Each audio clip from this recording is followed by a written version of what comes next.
The morning I opened my workshop door and stepped into ankle-deep water, I knew this wasn't an accident.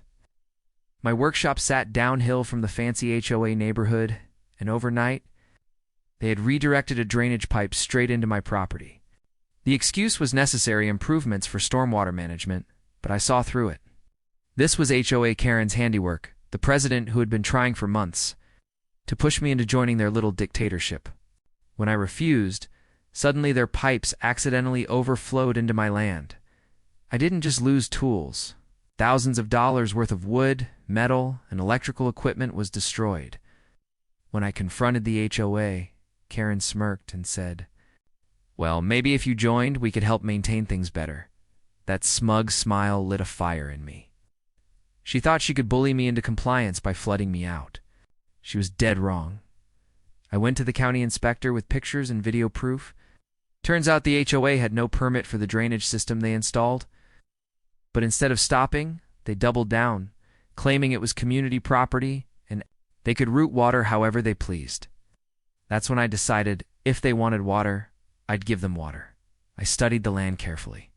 Their pride and joy was a sprawling, meticulously groomed golf course. It sloped right into my property line. And guess what? Gravity is a powerful thing. I dug a trench, carefully redirecting the drainage back toward them. Then, with the inspector's blessing, I added some agricultural runoff. Channels completely legal on my land that ensured every drop of excess water flowed straight into their greens. The first week, our golfers complained about soggy shoes. By the second, the sand traps were filled with standing water. By the third, the fairways had turned into mosquito breeding grounds. HOA Karen marched onto my property, screaming that I had sabotaged their golf course.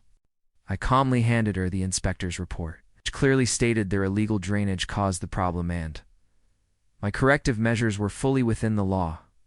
Within a month, their precious golf course was unusable. Memberships dropped. Tournaments were canceled, and the HOA board faced lawsuits from their own residents for negligence. Meanwhile, I rebuilt my workshop this time, reinforced and elevated. Karen finally realized her mistake when county officials slapped her with fines for the illegal drainage and required the HOA to pay for my damages. They wanted to drown me out, but instead they drowned their own empire. And every time I drive past that swampy, ruined golf course, I can't help but smile. Asterisk for more interesting and heart-touching stories, hit the subscribe button now.